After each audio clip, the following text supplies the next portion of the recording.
വീണ്ടും ഒരു English grammar ക്ലാസ്സിലേക്ക് സ്വാഗതം. ഇന്ന് നമുക്ക് റിപ്പോർട്ട് ചെയ്യാനുള്ള സെന്റൻസുകൾ have you taken my pen എന്ന് പറയുന്ന ഇന്റർഗേറ്റീവ് സെന്റൻസും I have taken your pen എന്ന് പറയുന്ന അസർട്ടീവ് സെന്റൻസുമാണ്.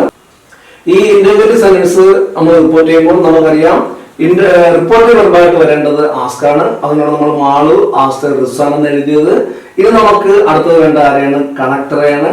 ഈ ഹാവ് എന്ന് പറയുന്നത് എന്താണ്? ഒരു ഓക്സിലറി വെർബാണ്. 24 ഓക്സിലറി വെർബുകളുള്ള ഒരു ഓക്സിലറി വെർബാണ് ഹാവ്. ഓക്സിലറി വെർബിൽ ആരംഭിക്കുന്ന ഇന്റർഗേറ്റീവ് സെന്റൻസ് റിപ്പോർട്ട് ചെയ്യുമ്പോൾ നമ്മൾ വെദറോ ഇഫോ എന്ന് പറയുന്ന കൺജക്ഷൻസ് ആണ് കൊണ്ടുവരേണ്ടത്. സാധാരണയായിട്ട് ഉപയോഗിക്കുന്നത് ആരാണ്? വെദറാണ്.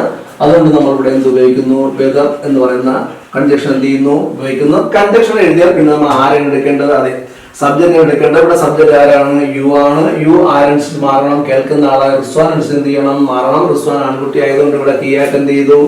മാറി. അത് കഴിഞ്ഞ് അടുത്തത് നമ്മൾ എടുക്കേണ്ടത് ഹാവ് ടേക്കൺ ആണ്. ഹാവ് ടേക്കൺ എന്ന് പറയുന്ന ഓക്സിലറി വെർബ് പ്ലസ് വെർബാണ്. ഹാവ് ടേക്കൺ എങ്ങനെ മാറും? ഹാഡ് ടേക്കൺ ആയിട്ട് എന്ത് ചെയ്യും? മാറും. ഓർത്തുകൊള്ളുക. ഹാവ് ടേക്കണം, ഹാസ് ടേക്കണം എന്തായിട്ട് മാറണം? ഹാഡ് ടേക്കൺ ആയിട്ട് എന്ത് ചെയ്യണം? മാറണം. മൈ പെൻ എങ്ങനെ മാറും? മൈ എന്ന് പറയുന്നത് കേൾക്കുന്ന ആളിനനുസരിച്ചാണ്. പറയുന്ന ആളിനനുസരിച്ചാണ്. പറയുന്ന ആൾ ഇവിടെ മാളുവാണ്.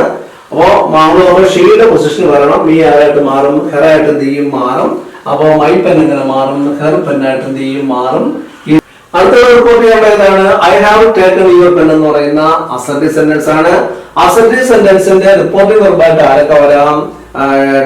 ടെല് വരാം, സേ വരാം, ആൻസർ വരാം, റിപ്ലൈ വരാം. ഇപ്പോൾ നമ്മൾ എന്താണ് ഉപയോഗിച്ചിരിക്കുന്നത്? സേയുടെ പാസ്റ്റ് ഫോമായ സെഡ് ആണ് ഉപയോഗിച്ചിരിക്കുന്നത്. മറ്റു 3 വാക്കുകളെ അപേക്ഷിച്ച് സേ ഉപയോഗിക്കുമ്പോൾ ഇവിടെ ഒബ്ജക്റ്റ് ഉണ്ടെങ്കിൽ ഒബ്ജക്റ്റിന് മുമ്പ് നമ്മൾ എന്ത് ചേർക്കണം? ടു ചേർത്ത് വേണം എന്ത് ചെയ്യാൻ? സെഡ് എഴുതാൻ. ഇവിടെ ഒബ്ജക്റ്റ് മാളു എന്ന് പറയുന്ന ഒബ്ജക്റ്റ് നമ്മൾ എഴുതാൻ ആഗ്രഹിക്കുന്നില്ലെങ്കിൽ ഇവിടെ ടു എന്ന് പറയുന്ന പ്രിപ്പോസിഷൻ നമുക്ക് വേണ്ട. അപ്പം സെഡ് ഉപയോഗിക്കുമ്പോൾ ഓർത്തുകൊള്ളുക.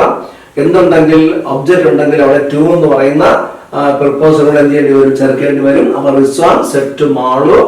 നമുക്കറിയാലോ അസർട്ടീവ് സെന്റൻസിന്റെ കൺജക്ഷൻ എപ്പോഴും എന്തായിരിക്കും? ദാറ്റ് ആയിരിക്കും. ആ ദാറ്റ് എടുത്ത് എഴുതി അടുത്ത് നമ്മൾ ആരെ തപ്പണം? ഐയെ തപ്പണം. ഐ ആരനുസരിക്കണം? പറയുന്ന ആളിനനുസരിക്കണം. പറയുന്ന ആളുടെ ആരാണ്? റിസ്വാൻ ആണ്.